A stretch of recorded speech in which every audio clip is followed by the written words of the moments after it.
La rencontre, Maréchal Dumont. Bonjour Isabelle. Bonjour Mario. Tu veux nous parler des événements violents qui impliquent les armes à feu. Ça a beaucoup augmenté ces dernières années, notamment chez les jeunes. Hein? Oui, effectivement, les événements violents qui ont impliqué des armes à feu ont presque triplé en 6 ans à Montréal et au Québec. Et c'est surtout un problème montréalais, mais pas que seulement. Un petit peu de Laval aussi, Montréal-Laval. Ouais. C'est ça. De plus en plus, ça déborde de ces quartiers dont on disait avant, ça c'est un problème de Montréal-Nord ou c'est dans l'est de Montréal, c'est les gangs de rue de ce quartier-là, ça nous touche pas. Aujourd'hui, t'as Longueuil, t'as Laval, puis t'as des quartiers de Montréal comme le Plateau, Ville-Mont-Royal, Villeray. Je me suis beaucoup intéressée à cette question-là, mais surtout parce qu'il y a un documentaire choc qui va être diffusé ce soir à Télé-Québec, puis je trouve que c'est important de le recommander aux gens parce qu'il y a vraiment une réflexion, je trouve, qui doit être faite autour de ça. C'est un documentaire de Fabrice Ville, qui est un réalisateur. Il est avocat de formation. Il anime, il nous guide à travers ce documentaire où il s'est intéressé. C'est un jeune noir. Je fais attention à comment je le décris parce qu'il m'a déjà poursuivi au conseil de presse, alors je fais très, très attention. Mais tu vois, je lui en veux pas. Je parle de son documentaire avec beaucoup de bien parce que j'ai été extrêmement... je suis encore un peu sous le choc de ce qu'il nous présente et je pense que comme citoyen, on doit regarder ça avec beaucoup de sérieux et en même temps se poser des questions parce que le problème de la criminalité, et en particulier dans les communautés racisées, c'est un enjeu auquel sont confrontés les jeunes et les moins jeunes, les familles de ces communautés-là, mais beaucoup les jeunes. Et aujourd'hui, à Montréal, par exemple, depuis 2 ans, on a perdu 7 adolescents, des blancs et des non-blancs. Il y en a au moins 4 qui sont morts par balle. Meriem Bendawi, 15 ans. Jenai de Poil-Bélé, 16 des jeunes, ans. Là, des ados. Là, Thomas Trudel, 16 ans. Amir Benaya, 17 ans. Lucas Goudet, 16 ans. Jérémy Cadine, 17 ans. Isaiah Léopold Roach, 16 ans. C'est des crimes dans la grande majorité, nous rappelle, dans la majorité des cas résolus, nous dit Fabrice Ville dans son documentaire, ce sont des mineurs qui les ont connus. Ce sont donc des ados qui tuent d'autres ados. Et c'est là où il faut vraiment s'intéresser à cette question-là, puis voir comment ça se fait que des jeunes vont, si on peut parler de choix, mais choisir de s'embarquer dans la criminalité. C'est sûr qu'il y a un choix qui se fait à un moment donné. Est-ce que c'est un choix conscient? Mais comment il en arrive à s'armer? Ou un choix inconscient? Bien, les armes, aujourd'hui, malheureusement, c'est désarmant, pour faire un mauvais jeu de mots, à quel point c'est facile.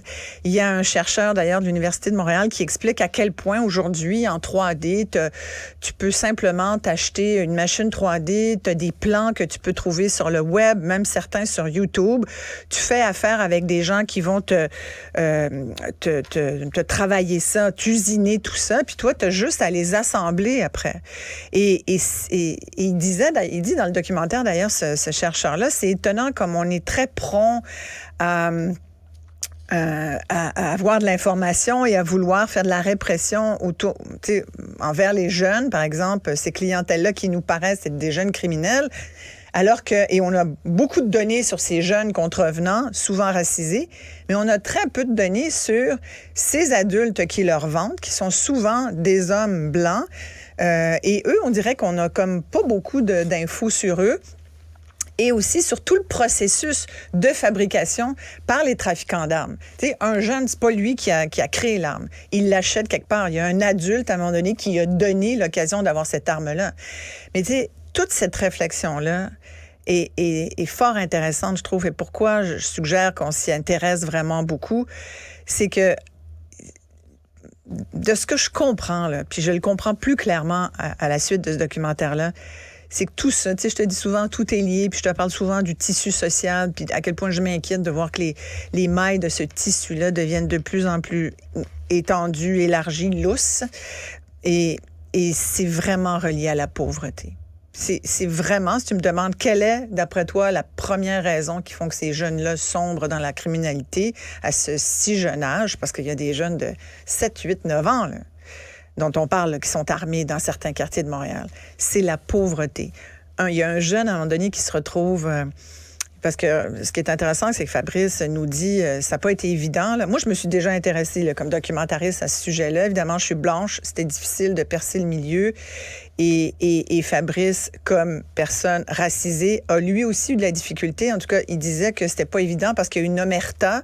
C'est pas évident de parler. Il dit, dès le début du documentaire, les jeunes on voulait pas mettre en danger des jeunes en nous parlant. Donc, on a fait affaire à des comédiens. De ceux qu'on voit dans le documentaire, c'est pas les vraies personnes. De ce que je comprends, là, c'est des comédiens qui ont même prêté leur voix.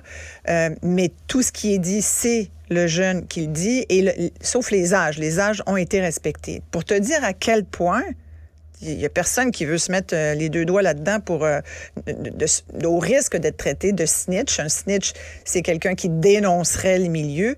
D'ailleurs, là-dedans, il rappelle qu'il y a un jeune qui s'était fait... Tu te souviens sans doute de la photo qui avait été publiée dans les médias.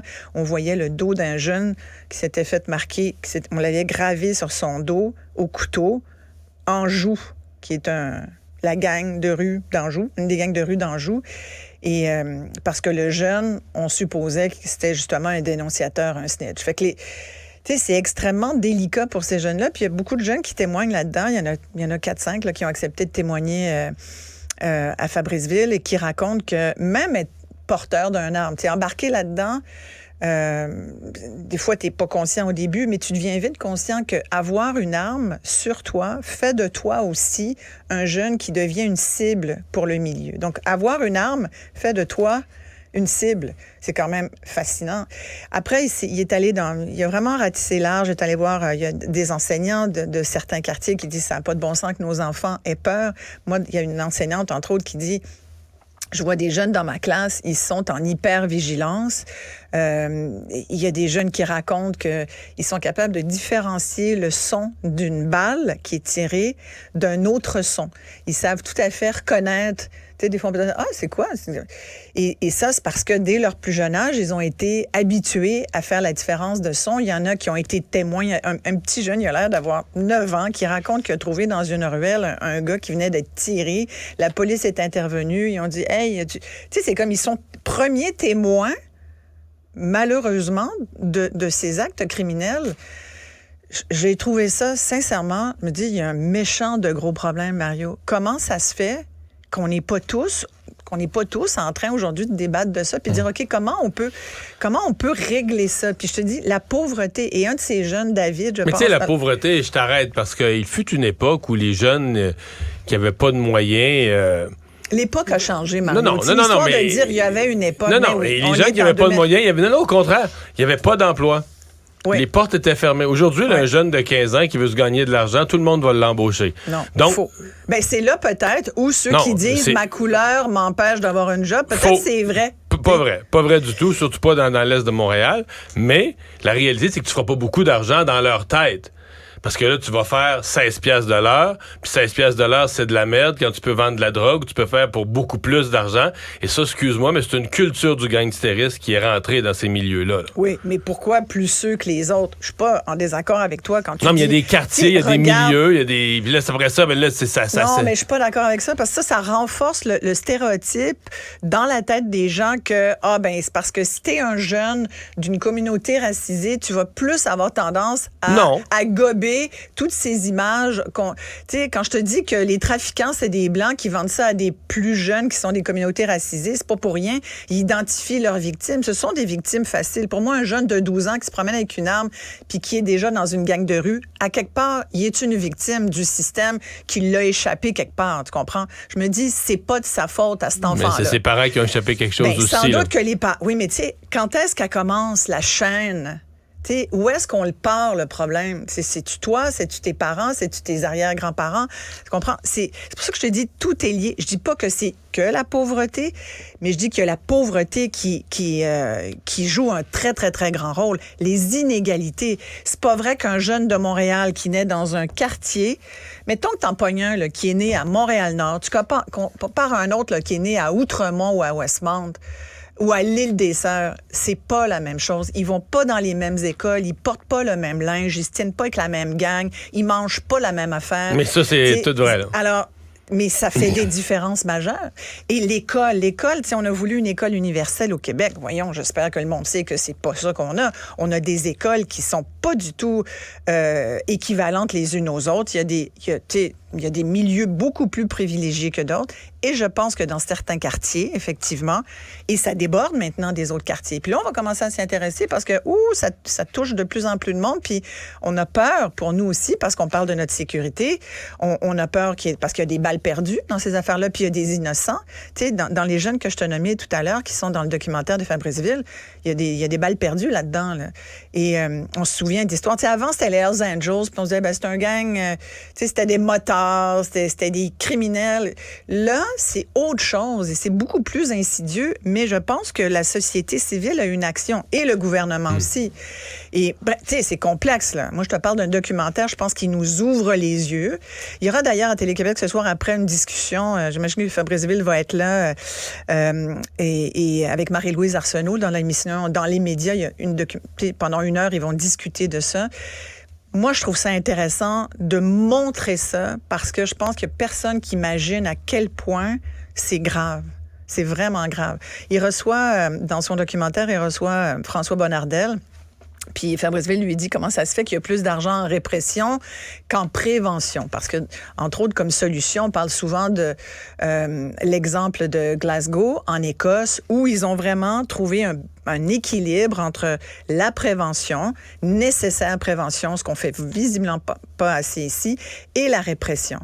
Et Fabriceville lui met des chiffres au visage en disant il y a plus d'argent qui s'en va en répression, puis il y en a pas mal moins en prévention. Bon, François Bonnardel se défend bien, puis il dit qu'il y avait une obligation de rassurer la population, puis c'est vrai, le monde est inquiet, le monde qui habite... Mais de la répression, il y en a très peu, là. Ben, comparativement aux États-Unis, t'as raison. Non, mais il y en a très peu qui se font arrêter. Ceux qui se font arrêter, c'est très peu sévère. Les lois ici sont très peu sévères. Écoute, les peines... Il parle de répression. On peut débattre de ça. Il parle de répression parce que quand on embauche un policier, il lui appelle ça de la répression, mais il y a très peu de répression. Les policiers, de toute façon, dans les groupes des communautés culturelles, les policiers ont ordre c'est du profilage racial. Donc, ça prend des cas extrêmes où tu le prends sur le fait. Dans la plupart des cas, les policiers nous disent aujourd'hui, on n'intervient plus. On veut pas mettre à risque nos carrières. On veut pas mettre à risque. On laisse aller. On laisse aller les jeunes. On veut pas toucher à ça avec une pôle parce que c'est des bombes. Le sujet en soi est une bombe. Je m'étais juré, je t'avoue, de ne plus parler de communautés racisées, de ne plus prononcer le mot « personne noire ». Je m'étais juré de m'auto-censurer là-dessus. Aujourd'hui, je passe par-dessus cette promesse que je m'étais faite. Beaucoup, d'ailleurs, à la suite du différend que j'ai eu avec Fabrice. Mais quand je vois ce documentaire-là, je me dis c'est un documentaire nécessaire à regarder parce que... Puis je pense que les jeunes aussi doivent le regarder. Moi, j'en ai discuté avec mes filles et tout. Puis, parce qu'on vit dans une société où on a tous un rôle à jouer. Et puis, des fois, c'est juste de sourire à une personne qui n'a pas l'air de ce que tu as l'air, puis de t'ouvrir un peu à certains termes. Tu sais. On a tendance à dire... Puis je le dis, là, puis pas juste pour les Blancs, je le dis pour les non-Blancs aussi, je dis pour toute personne qui partage le territoire. Tu sais, on est beaucoup dans un partage de territoire, mais on l'oublie. Je me dis, c'est aussi... Puis si ça touche l'itinérance, ça touche plein de... Tu sais, c'est de tendre la main. Des fois, c'est un sourire, c'est de montrer que tu accueilles l'autre aussi. Là, tu vas me dire, oui, mais si l'autre, il a un gun dans les mains, tu ne peux pas l'accueillir trop. Mais ceci dit, le bilan de cet été 2023... qu'on avait décrit l'hiver passé, l'été passé, on va avoir un été chaud sur ce thème des crimes par arme à feu. Finalement, l'été était beaucoup moins pire que prévu. Et bon, tant mieux. Je veux dire, j'en tirerais pas. Je voyais le chef de police de Montréal qui semblait en tirer des conclusions très optimistes. Lui, il veut prendre le crédit, puis je veux pas y enlever le crédit. Moi, je reste prudent. Mais je dis tant mieux. On a eu un été, vraiment cet été, c'était les crimes par arme à feu bien moins pire que ce qu'on aurait pu anticiper. Et je pense qu'il y a quelque chose qui commence à un peu travailler certaines personnes. Puis je pense qu'il y a beaucoup d'intervenants dans le documentaire il y a beaucoup de monde qui travaille pour que ça change. Et puis il y a des intervenants communautaires, puis d'ailleurs, il faut tellement, c'est la première ligne, je te le dis souvent, le communautaire, il y avait encore aujourd'hui des données comme quoi les groupes communautaires se font enlever leur budget, ou en tout cas, tout augmente. Pour eux aussi, ça augmente augmente. Ils ont de la misère à trouver du monde. C'est la pénurie de main-d'œuvre pour des jobs où tu n'es pas payé, imagine. T'sais. C'est sûr que les gens tombent au combat parce que c'est lourd aussi de traiter de ça. Quand tu es avec des jeunes ados qui ont rien d'autre dans la vie. Puis j'ai cette phrase d'un jeune, je pense que c'est David, là, qui disait, moi, ce qui aurait fait que je ne tombe pas là-dedans, c'est de l'amour et de l'argent. Puis il y a comme quelque chose, tu as envie de dire, mon Dieu, c'est tellement simple, l'amour puis de l'argent, c'est tout ce qu'on veut. Ça prend juste ça. Mais c'est ce qu'on veut tous. Merci Isabelle. Alors, c'est ce soir à Télé-Québec. On surveille ça. Au revoir.